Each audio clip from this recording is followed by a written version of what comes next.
ചതിയുടെയും വഞ്ചനയുടെയും ഒക്കെ പല കഥകളും ചരിത്രം നമ്മുടെ മുമ്പിൽ തുറന്നു കാണിക്കുന്നു. സോദരഘാതനായ കായനിൽ നിന്ന് തുടങ്ങി സ്നേഹചുംബനത്താൽ ഗുരുവിനെ ഒറ്റിക്കൊടുത്ത യൂദാസിനെയും കടന്ന് വഞ്ചനയുടെ അന്ധകാര ശക്തികൾ ഇന്ന് ഈ 21-ാം നൂറ്റാണ്ടിൽ എത്തി നിൽക്കുമ്പോൾ കാര്യങ്ങൾ കൂടുതൽ സങ്കീർണമാണ്. അധികാര സ്ഥാനങ്ങൾക്ക് വേണ്ടിയും സ്വാർത്ഥ താല്പര്യങ്ങൾക്ക് വേണ്ടിയും മനുഷ്യർ പരസ്പരം മല്ലടിക്കുന്നു. ഇത്തരത്തിൽ മൂല്യത്തകർച്ചയുടെ ചാരക്കുമ്പാരത്തിലേക്ക് താഴ്ന്നു പോകുമ്പോഴും ഒരു ഫീനിക്സ് പക്ഷിയെ പോലെ പറന്നുയരാൻ കെൽപ്പുള്ളവനാണ് മനുഷ്യൻ. നിരാശയുടെയും കുറ്റബോധത്തിന്റെയും കെണികൾ അവനെ വരിഞ്ഞു മുറുക്കുമ്പോഴും അവന് വേണ്ടത് ഒരു ഏറ്റുപറച്ചിലാണ്. ഇതുപോലെ ഒരു വഞ്ചനയുടെ കെണിയിലകപ്പെട്ട ഒരു മനുഷ്യന്റെ പാപസങ്കീർത്തനം.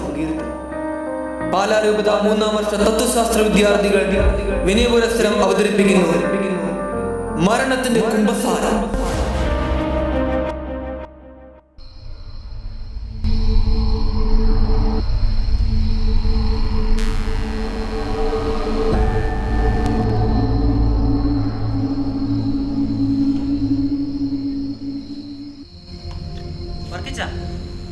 സ്ഥലം ഇത് തന്നെയാണെന്ന് തനിക്ക് ഉറപ്പാണ്? സമയം എത്രയായിട്ടും ആരെയും കാണാനില്ലല്ലോ. സ്ഥലം ഇത് തന്നെയാണെന്നാ നമ്മുടെ SMYM പിള്ളേർ പറഞ്ഞത്. വന്ന സ്ഥിതിക്ക് നമുക്കൊന്ന് വെയിറ്റ് ചെയ്യാം. ഇന്നിതിന് തീരുമാനമാക്കാൻ പറ്റുമെന്ന് ഞാനൊന്ന് നോക്കട്ടെ. ഒന്നുകൂടി ഒന്ന് ആലോചിച്ചിട്ട് പോരെ? അവർ വളരെ അപകടകാരികളാണ്. എന്താ എപ്പോഴാ ചെയ്യുന്നതെന്ന് നമുക്ക് പറയാൻ പറ്റില്ല. തനിക്ക് ഭയമാണെങ്കിൽ പോയിക്കൊള്ളൂ. ശരീരത്തെ കൊല്ലാനല്ലാതെ ആത്മാവിനെ ഒന്നും ചെയ്യുവാൻ കഴിവില്ലാത്തവരെ നിങ്ങൾ ഭയപ്പെടേണ്ട എന്നല്ലേ കർത്താവ് പറഞ്ഞിട്ടുള്ളത്? മുന്നോട്ട് വെച്ച കാൽ മുന്നോട്ട് തന്നെ ഇരിക്കട്ടെ. ഇടവകയിൽ പുതിയതായതുകൊണ്ടാ. വർഷങ്ങളായി ഈ സ്ഥലം മയക്കമരുന്ന് മാഫിയുടെയും കഞ്ചാവ് വിൽപ്പനക്കാരുടെയും താവളമാണ്.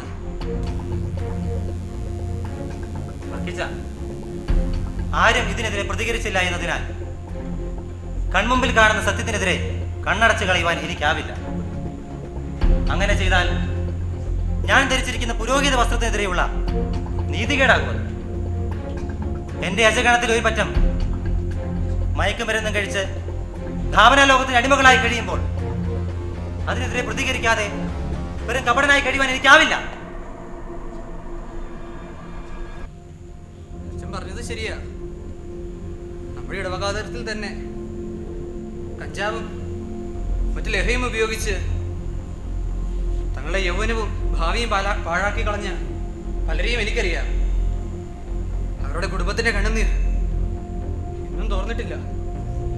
സമൂഹത്തിൽ തിന്മയുടെ വിത്ത് വിതയ്ക്കുന്ന സാത്താന്റെ സന്തതികൾക്കെതിരെ ശബ്ദമുയർത്തിയില്ലെങ്കിൽ നാളെ ഞാൻ തമ്പുരാന്റെ സന്നിധിയിൽ കണക്ക് കൊടുക്കേണ്ടി വരും. പിന്നെ വർക്കിച്ച, ഞാൻ ചോദിക്കാൻ മറന്നു, തന്റെ മകളുടെ കല്യാണക്കാരി എങ്ങനെയായി? ഒരെണ്ണം ഒത്തിട്ടുണ്ട്. പക്ഷെ നല്ലൊരു തുക സ്ത്രീധനം കൊടുക്കേണ്ടി വരും. വീടാണ് ഇപ്പോൾ തന്നെ കടത്തില്ല. വാങ്ങിയ പണം തിരിച്ചടയ്ക്കാത്തതുകൊണ്ട് ആ പലിശക്കാരൻ അവറാച്ചിന്റെ വക ഭീഷണി വേറെയും. ഒരു വഴി കാണിച്ചു തരാതിരിക്കില്ല. എല്ലാം ശരിയാകാൻ വർക്കിച്ച, ഞാൻ തനിക്ക് വേണ്ടിയും പ്രാർത്ഥിക്കാം. പിന്നെ ഞാൻ അവറാച്ചനോടൊന്ന് സംസാരിച്ചു നോക്കാം. അറുത്ത കൈക്ക് ഉപ്പ് തയ്ക്കാത്തവൻ അവൻ. എന്നാലും ഒരു ശ്രമം അത്ര തന്നെ. അത് അവരാണെന്നാ തോന്നുന്നേ. മനുഷ്യ ശരീരത്തിൽ വിഷം കുത്തിവെക്കുന്ന വിഷപ്പാമ്പുകൾ.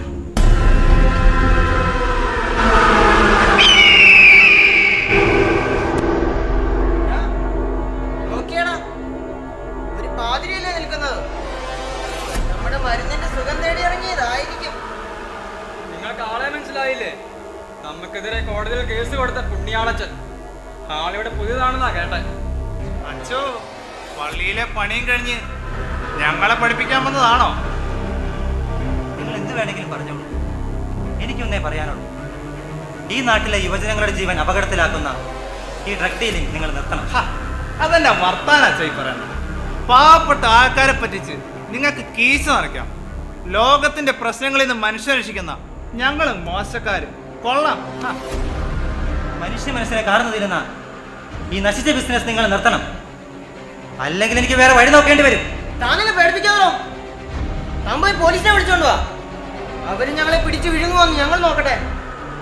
അറിയാവടോ, ഈ സ്റ്റേഷനിലെ SI താനൊക്കെ കൊടുക്കുന്ന പണവും വാരിയെടുത്ത് തന്റെയൊക്കെ പാദസേവ ചെയ്യുന്നവരാണെന്ന്. അതിന് മുകളിൽ വേറെ ഉണ്ടല്ലോ ഉദ്യോഗസ്ഥന്മാർ. അവിടെ ഞാൻ പരാതി കൊടുത്തിട്ടുണ്ട്. താൻ ഒരുങ്ങിയിരുന്നോ? അപ്പൊ കളിയങ്ങ് മോളിന്നല്ലേ അച്ചോ?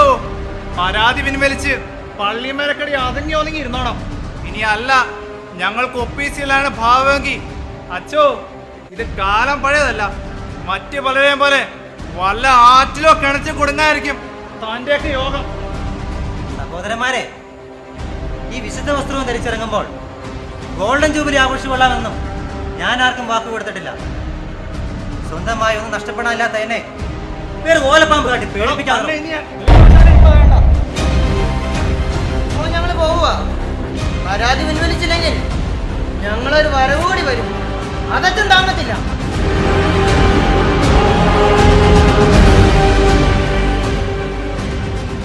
അച്ഛാ, ഇനി അവർ അടങ്ങിയിരിക്കുമെന്ന് തോന്നുന്നില്ല. എന്തും ചെയ്യാൻ മടിയില്ലാത്തവരാ. താൻ പേടിക്കാതെ. ഇവരെ പോലെയുള്ളവർ എന്റെ ജനത്തെ ഇഞ്ചിഞ്ചായി കൊല്ലുമ്പോൾ അവരെ രക്ഷിക്കുക എന്നത് എന്റെ കടമയാണ്. നമുക്ക് തിരിച്ചു പോകാം. എന്തു വന്നാലും നേരിടാൻ ഞാൻ തയ്യാർ.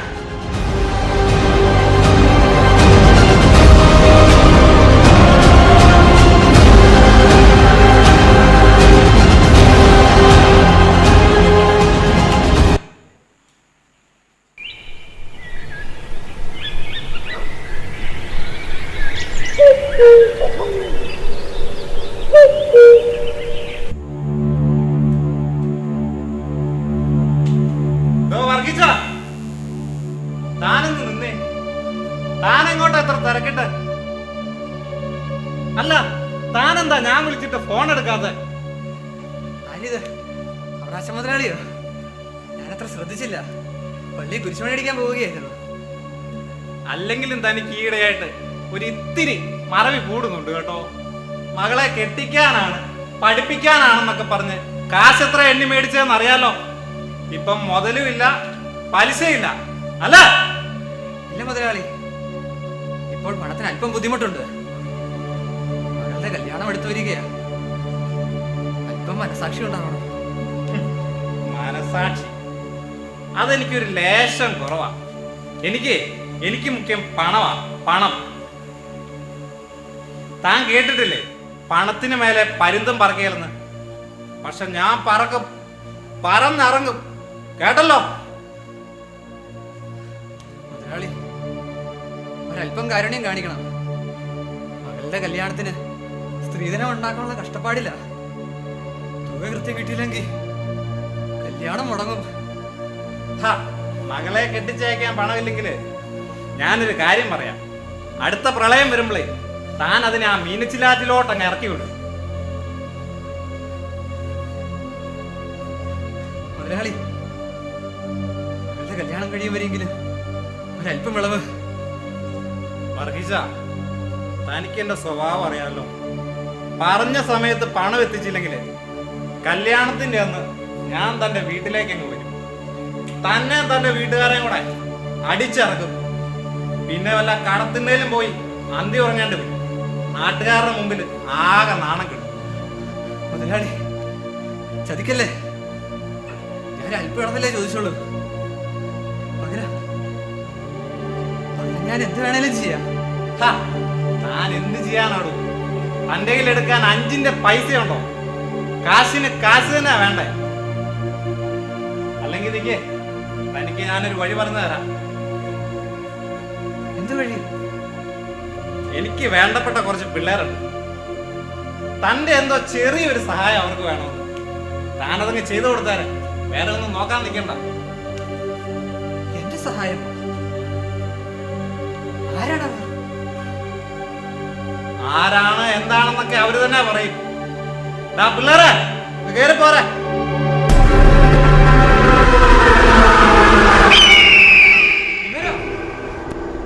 ഇവരാ മയക്കുമരുന്ന് സംഘമല്ലേ? ഇവർക്കൊരു സഹായം ചെയ്യാൻ എനിക്കാവില്ല. കാൽപാദത്തിനടിയിലെ അവസാനത്തരി മണ്ണ് ഒലിച്ചു പോകുമ്പോഴും അവന്റെ ഒരു അഹങ്കാരം കണ്ടില്ല. യുവജനങ്ങളെ ത്തിലേക്ക് തള്ളിയിടുന്ന രാക്ഷസന്മാരാണിവർ. എടോ, സത്യത്തിനും നീതിക്കൊക്കെ ഇന്ന് പുല്ലുവിലയാ, പുല്ലുവില. എനിക്കും തനിക്കും പിന്നെ ഈ നിൽക്കുന്ന ഇവന്മാർക്കും വേണ്ടതേ പണമാ, പണം. അത് ആവശ്യത്തിനാണ് ഇവന്മാരുടെ കയ്യിലുണ്ട് താനും. ഇവരെ സഹായിച്ചാൽ അച്ഛനോടുള്ള വിശ്വാസവഞ്ചനയാണ്. എടോ കപ്പ്യാരെ, ജീവിതകാലം മുഴുവൻ താൻ ആ പള്ളി കയറുന്ന കേട്ട് എന്തുണ്ടാക്കിയിടും? പിന്നെ ആ അച്ഛൻ അയാൾ നാളെ പോകും. പിന്നെ തനിക്കിവിടെ ജീവിക്കേണ്ടതാ. ഓർത്തോ? ഞങ്ങൾക്ക് കൂടുതലൊന്നും വേണ്ട. ഞങ്ങൾക്കെതിരെയുള്ള പരാതി അത് പിൻവലിച്ചത് അച്ഛൻ്റെ കയ്യിൽ നിന്ന് എഴുതി വാങ്ങണം. അതിന് താൻ ഒരു അവസരം ഒരുക്കി തരണം. എനിക്കിതിനാവുന്നു. പ്രായപൂർത്തിയായ ഒരു പെൺകൊച്ചില്ലേടോ തനിക്ക്? നാളെ അതിനെ വല്ല കാട്ടിലോ കടത്തിലോ കിടന്ന് കിട്ടിയാ എനിക്ക് സഹിക്കാൻ പറ്റുമോ? എന്റെ കുട്ടിയെ ഉപദ്രവിക്കരുത്. ഞാനൊന്ന് ശ്രമിച്ചതാണ്. ശ്രമിച്ചാ പോരാ, നടക്കണം. എവിടെ, എങ്ങനെ, എപ്പോ എന്ന് ഞങ്ങള് പറയും. അതനുസരിച്ചാ മതി. പിന്നെ വർഗിച്ച ഇപ്പൊ ഞങ്ങളങ്ങ് പോയേക്കുവാ.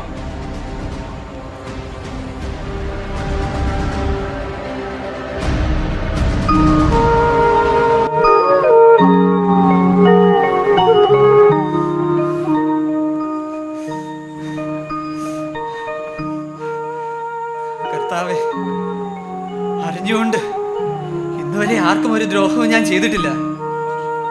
പക്ഷെ ഇന്ന് ഒരു നീതിമാനെതിരായ വലിയ തെറ്റിന് കൂട്ടു നിൽക്കേണ്ട ഗതികേട് എനിക്കുണ്ടായി.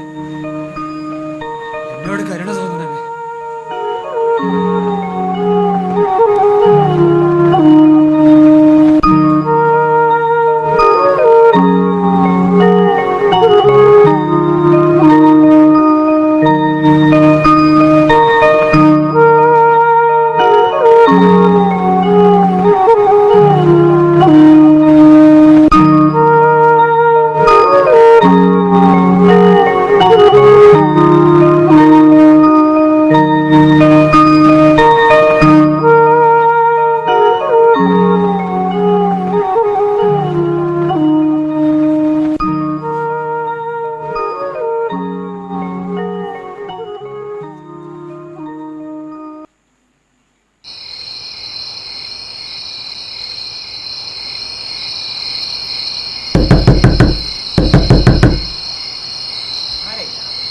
ആരാ പുറത്ത്? എന്നാ വർക്കിച്ച ഈ രാത്രി? നമ്മുടെ വടക്കേലെ മത്തായി ചേട്ടന് അസുഖം പെട്ടെന്ന് കൂടി. രോഗീലേപനം കൊടുക്കാൻ അച്ഛനെ കൂട്ടിക്കൊണ്ടുവരാൻ വീട്ടുകാർ പുറത്ത് നിൽപ്പുണ്ട്. ഓ അതെയോ? ഞാനിപ്പോ തയ്യാറായോ?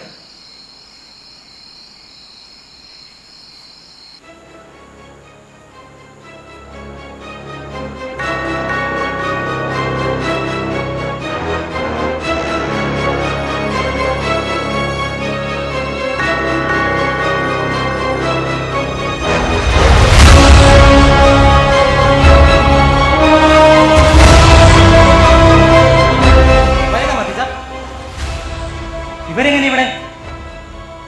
താൻ എന്നെ ചതിച്ചതാണോ? അയാളോടൊന്നും ചോദിക്കണ്ട. പാപം ഞങ്ങളുടെ കെണിയിൽ പെട്ടോ. ഞങ്ങൾ അന്നേ പറഞ്ഞതാ ഇനി നമ്മൾ തമ്മിൽ ഒരു കൂടിക്കാഴ്ച വേണ്ട എന്ന്. പക്ഷേ അച്ഛൻ സമ്മതിച്ചില്ലല്ലോ. പരാതി പിൻവലിച്ചതായി കാണിച്ചുകൊണ്ടുള്ള ഈ പേപ്പറിൽ ഒരു ഒറ്റയൊപ്പ് അത് മതി. ഞങ്ങളങ്ങ് പോയിക്കൊള്ളാം. ഇതിനു വേണ്ടിയായിരുന്നെങ്കിൽ നിങ്ങൾ ഇവിടം വരെ വരേണ്ടിയിരുന്നില്ല. എന്റെ തീരുമാനത്തിൽ ഒരു മാറ്റവുമില്ല. ശരിക്കും ആലോചിച്ചിട്ടാണ് ഈ പറയുന്നേ. അല്ലെങ്കിൽ തന്റെ കഥ കഴിക്കാൻ ഞങ്ങൾ മടിക്കത്തില്ല. ഓർത്തോ? എന്റെ ഇടവകയിലെ യുവജനങ്ങളെ നാശത്തിലേക്ക് തള്ളിയിട്ടിട്ട് പ്രതികരണശേഷിയില്ലാത്ത ജീവശവമായി ജീവിക്കാൻ എനിക്കാവില്ല. മരിക്കാനും ഞാൻ തയ്യാർ. അച്ഛോ, ഒരവസരം കൂടി തരുക. മര്യാദയ്ക്ക് ഒപ്പിടുന്നുണ്ടോ ഇല്ലയോ? ഇല്ല, മരിച്ചാൽ ഞാൻ ഒപ്പിടില്ല. ചില ആൾക്കാരിങ്ങനെയാണ്. കിട്ടേണ്ടത് കിട്ടിയില്ലെങ്കിൽ എരന്ന് പേടിക്കും.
പാപിയാണ്. എന്റെ കുടുംബത്തിന്റെ നേട്ടത്തിനു വേണ്ടി ഒരു നീതിമാന്റെ രക്തം ചിന്താൻ കൂട്ടുനിന്ന മഹാഭാവി.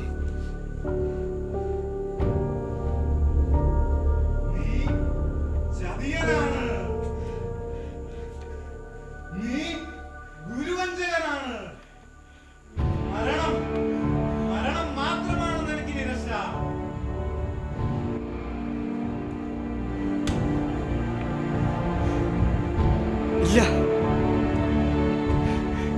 എനിക്കിത് താങ്ങാനാവില്ല. പ്രകൃതിയുടെ ഈ നിശബ്ദത പോലും എന്നെ കുറ്റം വിധിക്കുന്നു.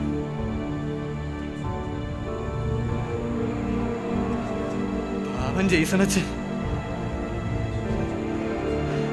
എന്നെ വളരെയധികം വിശ്വസിച്ചിരുന്നു.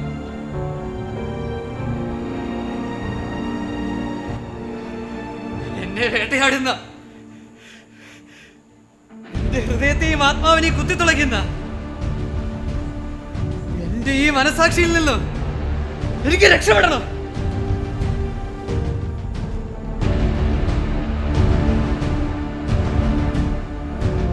അറിയാം,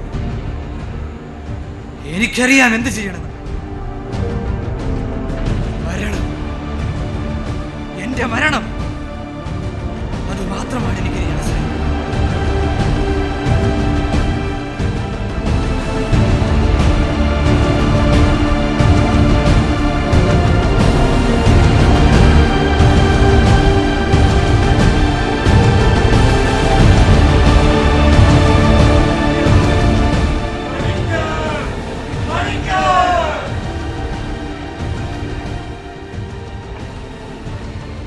മരണമേ,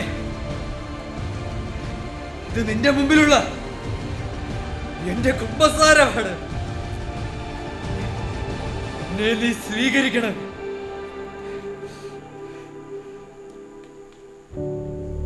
മനുഷ്യ,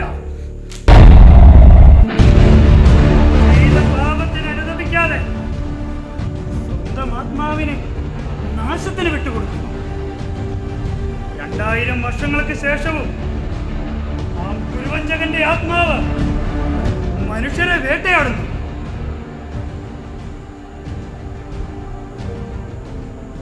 അങ്ങ് ആരാണ്? എന്തിനിവിടേക്ക് വന്നു? ഈ ശപിക്കപ്പെട്ട ജീവിതത്തിൽ നിന്നും എന്നെ രക്ഷപ്പെടാൻ അനുവദിക്കൂ. ഞാനോ? ഞാൻ കർത്താവിന്റെ സഭയുടെ അടിസ്ഥാന ശില, സ്വർഗരാജ്യത്തിന്റെ താക്കോലുകളുടെ സൂക്ഷിപ്പുകാരൻ പത്രോസ്. ദൈവമേ, ഇതൊക്കെ മായയാണോ? ഗുരു,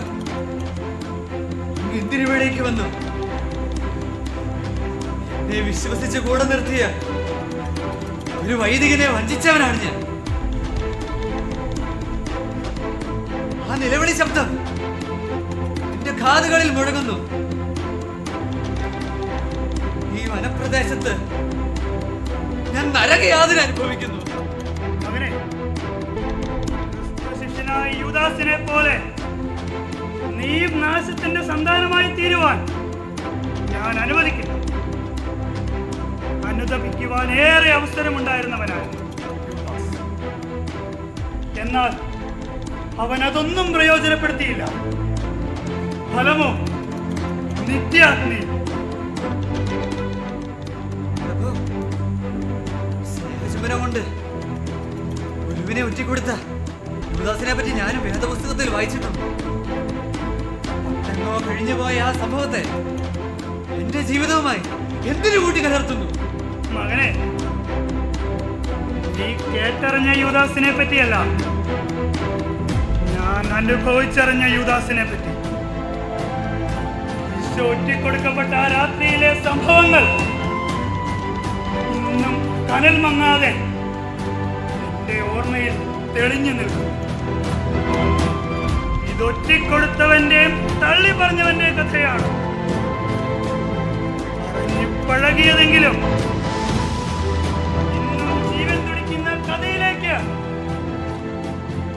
നമുക്കൊന്ന് തിരിഞ്ഞു നടക്കാം.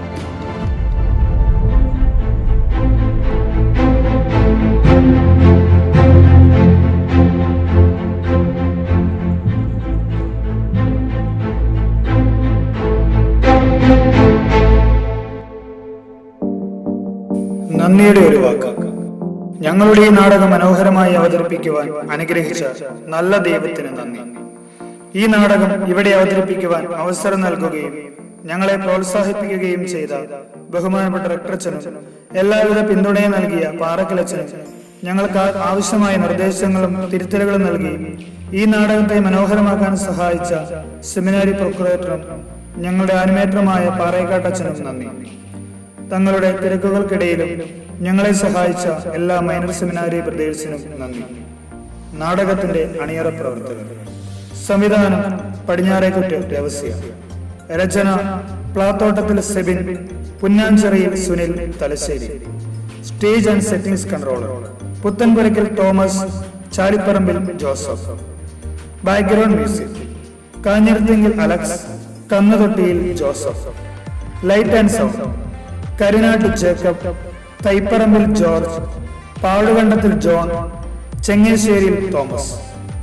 പ്രോംഡേഴ്സ് Kalappurackal Kuruvila, Chelakkappalliyil Thomas. Makeup Kanjirathinkal Alex, Pullikkattil Christo, Pampara Augustine, Vazhaparambil Michael. Curtain Kurunthanathu John.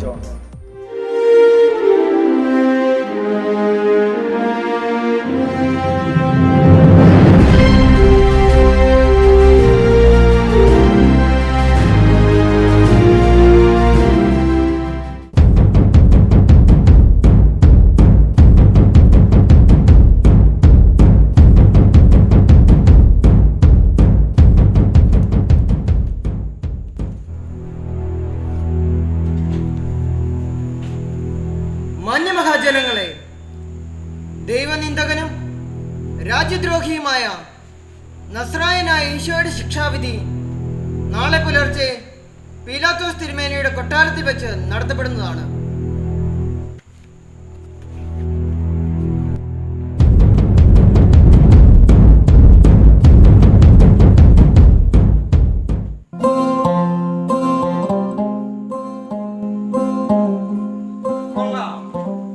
അങ്ങനെ ആ ദുരന്തവും അവസാനിക്കുന്നു. വെള്ളപ്പൊക്കവും കടൽക്ഷോഭവും വന്നിട്ട് നമ്മൾ പേടിച്ചിട്ടില്ല. പിന്നെ ആ പീറ പയ്യൻ എന്തൊക്കെയായിരുന്നു. 5 അപ്പം 5000 ആകുന്നു, വെള്ളം വീഞ്ഞാകുന്നു, അന്ധന് കാഴ്ച കിട്ടുന്നു. ഇപ്പോൾ എല്ലാം ഷൂ.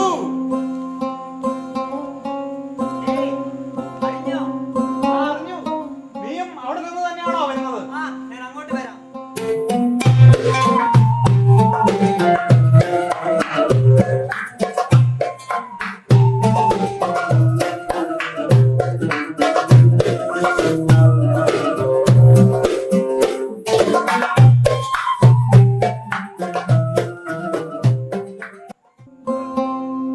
അവന്റെ അഹങ്കാരം കാണണമായിരുന്നു.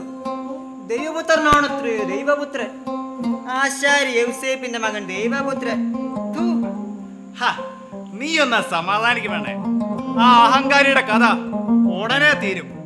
മഹാനായ പീലാത്തോസ് അവന്റെ കഥ കഴിക്കും. പശുമാംസം തിന്നുന്നവരെ തേടി പിടിച്ച് കൊന്നു കളയുന്ന നരഭോജികളുള്ള ഒരു നാട് അങ്ങ് കടലിനക്കരെ ഉണ്ടെന്ന് കേട്ടിട്ടുണ്ട്. ഇവനെയൊക്കെ അങ്ങോട്ട് അയക്കണം. ഹേയ്, അവനെ നോക്ക്. കൊട്ടാരങ്കണത്തിൽ വെച്ച് ഞാൻ അവനെ കണ്ടിരുന്നു. ഈശോയുടെ കൂടെ വന്നവനല്ലേ എന്ന് പലവരും ചോദിച്ചിട്ട് അവൻ നിഷേധിച്ചു.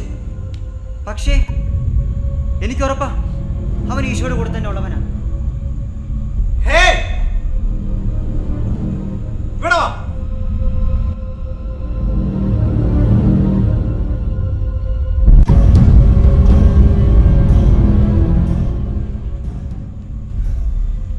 തോട്ടത്തിൽ വെച്ച് ഈശോയോടൊപ്പം നിന്നെ ഞാൻ കണ്ടിട്ടുണ്ട്.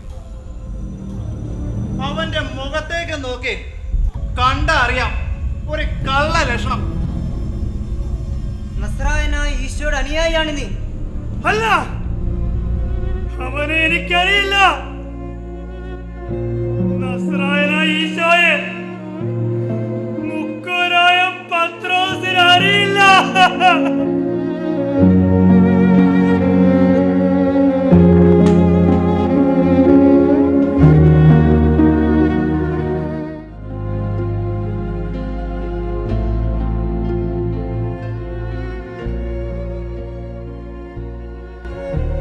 കൊലപാതകം നടത്താത്ത കൊലപാതകളും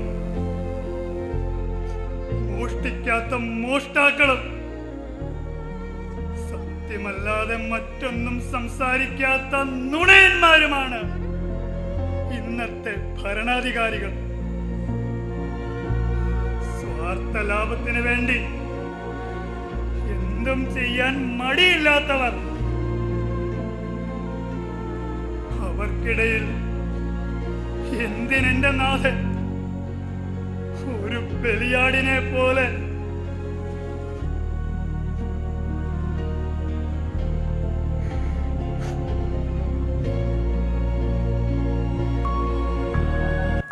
പത്രോസ്, ഈ രാത്രി കോഴി കൂകുന്നതിന് മുൻപ് നീ എന്നെ 3 പ്രാവശ്യം നിഷേധിച്ചു പറയും. ഇല്ല ഗുരു, നിന്നോടുകൂടി മരിക്കേണ്ടി വന്നാൽ പോലും ഞാൻ നിന്നെ നിഷേധിക്കുകയില്ല.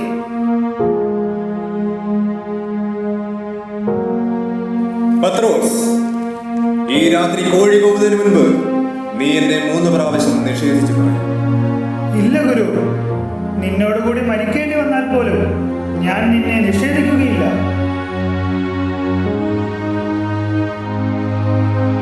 പത്രോസ്, ഈ രാത്രി കോഴി കൂകുന്നതിന് മുൻപ് നീ എന്നെ 3 പ്രാവശ്യം നിഷേധിച്ചു പറയും. ഇല്ല ഗുരു, നിന്നോടുകൂടി മരിക്കേണ്ടി വന്നാൽ പോലും ഞാൻ നിന്നെ നിഷേധിക്കുകയില്ല. ഇല്ല ഗുരു, എന്നോടുകൂടി മരിക്കേണ്ടി വന്നാൽ പോലും ഞാൻ നിന്നെ നിഷേധിക്കുകയില്ല. നിന്നോടുകൂടി മരിക്കേണ്ടി വന്നു ഞാൻ നിന്നെ എന്നെ ജീവന തുല്യ സ്നേഹിച്ച നാഥനെ ഞാൻ തള്ളിപ്പറഞ്ഞു. എന്റെ ഗുരുവിനെ ഞാൻ തള്ളിപ്പറഞ്ഞു. എന്റെ ദൈവത്തെ ഞാൻ തള്ളിപ്പറഞ്ഞു.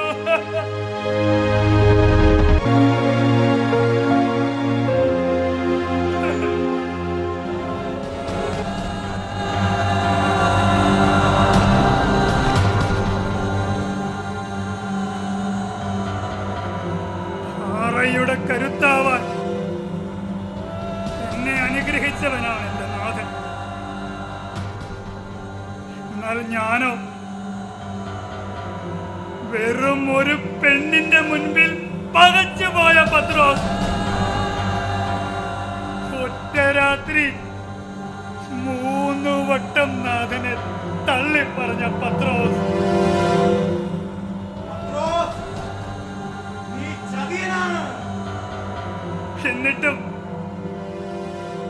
എന്നിട്ടും കൊലക്കളത്തിലേക്ക് നയിക്കപ്പെടുമ്പോൾ ആ കിരാതം മർദ്ദകർക്ക് മുമ്പിൽ നിന്ന് അവൻ എന്നെ ഒന്ന് നോക്കി. ചങ്കത്തുളയ്ക്കുന്ന ഒരു നോട്ടം.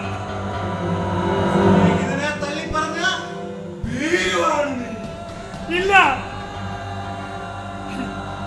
ആവില്ല എനിക്കിനി. അവന്റെ പിൻഗാമിയായി ഈ ജനത്തിന് മുൻപിലൂടെ നടക്കാൻ ഈ പാവം മുക്കുവരിനി ആവില്ല.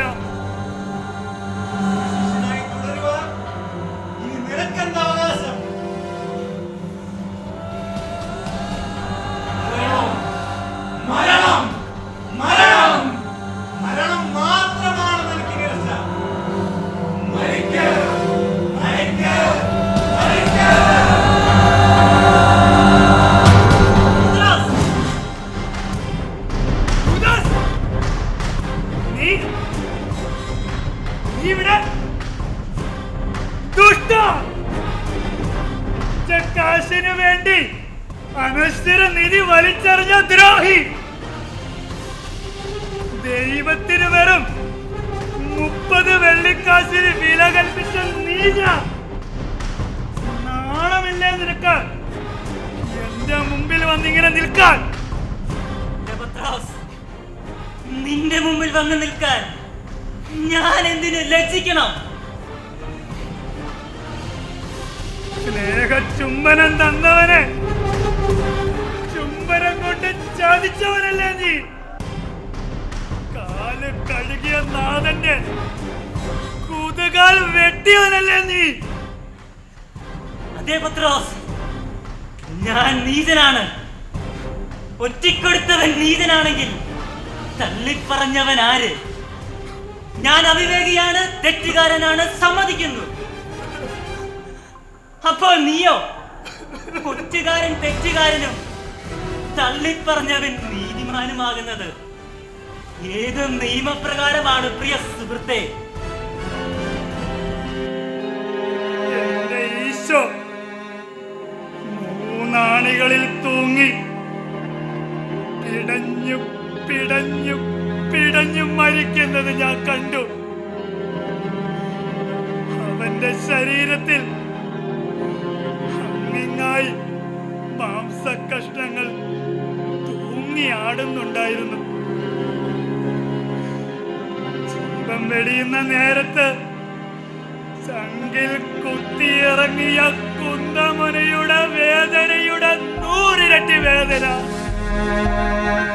വിളിക്കപ്പെട്ടവനായി ഞാൻ അവന് സമ്മാനിച്ചിട്ടുണ്ട്. മറക്കുമ്പോഴാണ് വിളിക്കപ്പെട്ടവൻ തെറ്റിൽ വീണു പോകുന്നത്. എനിക്കും നിനക്കും സംഭവിച്ചത് അതാണ്. പക്ഷേ പത്രോസ്, കളങ്കമില്ലാത്ത ഈ കണ്ണുനീർ മതി നിനക്ക് തിരിച്ചു നടക്കാൻ. എനിക്ക് എന്നോട് തന്നെ ലജ്ജ തോന്നുന്നു യൂദാസ്. ഞാൻ എന്റെ നാഥന്റെ സ്വന്തമാണെന്ന് ഏറ്റു പറഞ്ഞിരുന്നെങ്കിൽ എനിക്കും അവനോട് കൂടെ പോയി മരിക്കാമായിരുന്നു. ഇല്ല യൂദാസ്, എനിക്കാവില്ല. ഇങ്ങനെ മരിച്ച് ജീവിക്കാൻ ഈ പാവം ആവില്ല. പത്രോസ്, നീ എന്നെ കുറിച്ചൊന്ന് ചിന്തിച്ചു നോക്ക്. ആ 30 വെള്ളിക്കാശ്, അതിന്റെ കിലുക്കം ഒരൊഴിയാ ബാധയെ പോലെ എന്നെ പിന്തുടരുകയാണ്. രക്ഷയിലേക്കുള്ള വഴികളേറെ ഉണ്ടായിരുന്നിട്ടും പാപത്തിന്റെ വഴി തേടിപ്പോയവനാണ് ഞാൻ. എങ്കിലും എനിക്ക് അവസരമുണ്ടായിരുന്നു. വഞ്ചിച്ചെടുത്തവ വഞ്ചിക്കപ്പെട്ടവർക്ക് അവകാശപ്പെട്ടതാണെന്ന് സക്കേവൂസ് മനസ്സിലാക്കി. പക്ഷേ ഈ ക്രിസ്തു ശിഷ്യൻ മനസ്സിലാക്കിയില്ല. പത്രോസ്, ഇതെന്റെ കുമ്പസാരമാണ്. എനിക്ക് പറ്റിയ അബദ്ധം നിനക്കൊരിക്കലും സംഭവിക്കരുത്. യൂദാസ്, നീ എന്തൊക്കെ പറയുന്നേ? എനിക്കൊന്നും മനസ്സിലാവുന്നില്ല. പ്രിയപ്പെട്ടവനെ, ഭൂമിയിൽ തീയിടാൻ വന്നവന്റെ ശിഷ്യനായിരുന്നു ഒരിക്കൽ നീ. ചാരം മൂടിയ കനലുകളെ അവന്റെ ഓർമ്മ കൊണ്ട് നീ ഊതിത്തളിക്ക്. ഗുരുനിന്ദയുടെ കഥ പറയുന്ന കരിയിലകൾ എരിഞ്ഞ് ചാമ്പലാകട്ടെ.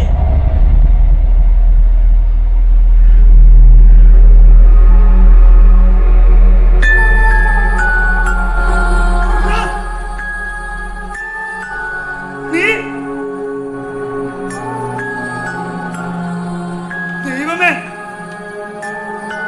ഇത് സ്വപ്നങ്ങളായിരുന്നോ? ഈ കണ്ണുകൾ എന്നെ ചതിക്കുകയായിരുന്നോ? അതോ ഇതവന്റെ കുമ്പസാരമായിരുന്നോ? എനിക്കറിയില്ല. പക്ഷേ ഒന്നെനിക്കറിയാം, അശ്വരതയുടെ കയർത്തുമ്പിൽ തൂങ്ങി ജീവൻ വെടിയേണ്ടവനല്ല ഞാൻ.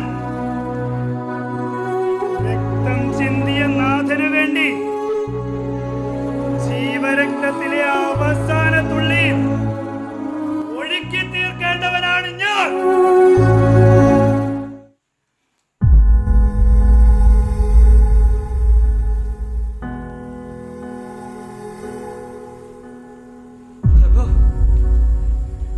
എനിക്കെന്റെ തെറ്റ് മനസ്സിലായി.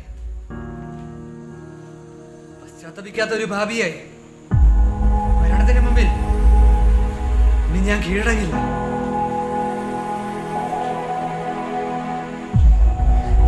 പക്ഷേ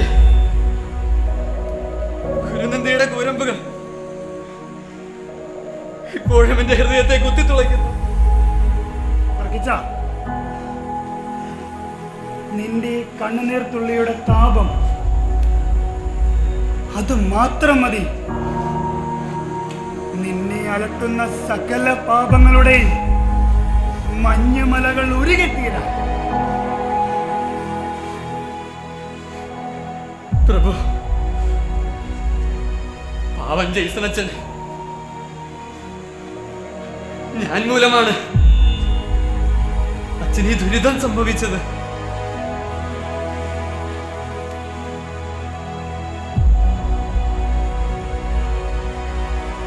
അദ്ദേഹത്തിന്റെ കാൽക്കൽ കരഞ്ഞ് മാപ്പപേക്ഷിക്കണമെന്ന് എനിക്കുണ്ട്. പക്ഷേ എനിക്കതിനാവില്ലല്ലോ. മകനെ, ജയ്സനച്ചൻ മരിച്ചുവെന്ന് നീ വിശ്വസിക്കുന്നു.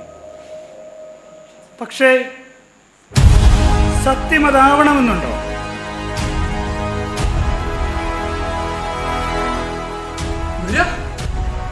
അങ്ങ് എന്താണ് ഈ പറയുന്നത്? അങ്ങ് എന്നെ വഞ്ചിക്കുകയാണോ? മകനെ, ദൈവത്തിന്റെ പ്രവൃത്തികൾ മനുഷ്യൻ അഗ്രാഹ്യമാണ്. ജയ്സനച്ചനെ ഈ ഭൂമിയിൽ ഇനിയും ആവശ്യമാണ്. അതുകൊണ്ടായിരിക്കാം അന്ന് കുത്തേറ്റ് വീണ അച്ഛനെ രണ്ടുപേർ രക്ഷപ്പെടുത്തിയത്.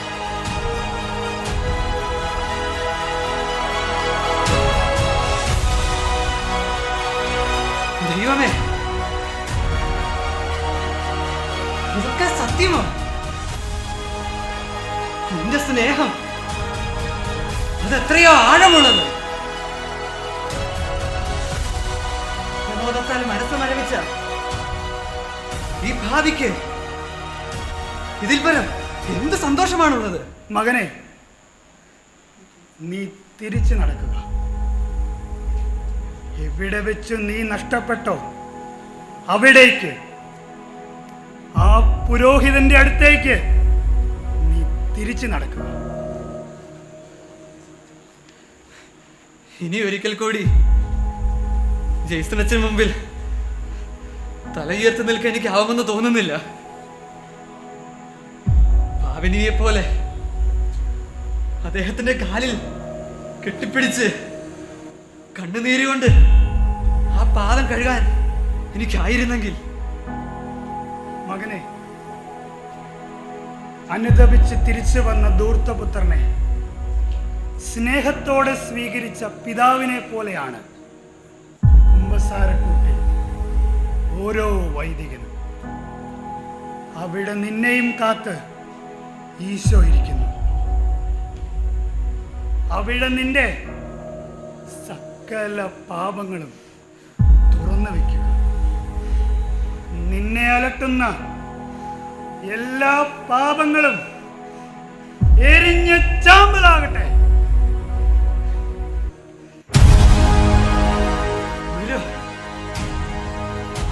എന്നെ ആശീർവദിച്ചാൽ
മനുഷ്യൻ ദുർബലനാണ്. ജീവിതം തകർന്നു പോകുമ്പോൾ, പാപത്തിൻ്റെ കയത്തിൽപ്പെട്ട് ഉഴലുമ്പോൾ അവൻ ആദ്യം തേടുന്നത് മരണത്തിൻ്റെ കുമ്പസാരക്കൂടുകളെയാണ്. എന്നാൽ ദൈവപുത്രൻ തൻ്റെ അവസാനത്തുള്ള രക്തം വരെ വിലയായി കൊടുത്ത് നമുക്കായി പണിതീർത്ത ജീവന്റെ ഒരു കുമ്പസാരക്കൂടുണ്ട്. അനുദപിച്ച് തിരിച്ചു വന്ന ധൂർത്തപുത്രനെ സ്നേഹത്തോടെ സ്വീകരിച്ച് മാറോടണച്ച പിതാവിനെ പോലെ അവിടെ നമ്മയും കാത്ത് ഈശോ ഇരിക്കുന്നു. ആ കരുണയുടെ കവാടത്തിൽ നീ നിന്റെ മനസ്സ് തുറക്കുന്നു. നിന്നെ മുറിപ്പെടുത്തുന്ന പാപത്തിന്റെ മുള്ളുകൾ എരിഞ്ഞു ചാമ്പലാകട്ടെ. സ്വർഗത്തിലെ മാലാഹമാർക്ക് പോലും കഴിയാത്ത മഹനീയ കൃത്യം ബലഹീനനായ ഒരു വൈദികന്റെ കരങ്ങൾ വഴി നടത്തപ്പെടുന്നു. പൗരോഹിത്യ പരിശീലനത്തിലായിരിക്കുന്ന നമുക്കോരോരുത്തർക്കും നമ്മുടെ വിളിയുടെ ശ്രേഷ്ഠത മനസ്സിലാക്കി കൂടുതൽ തീക്ഷ്ണതയോടെ മുന്നോട്ട്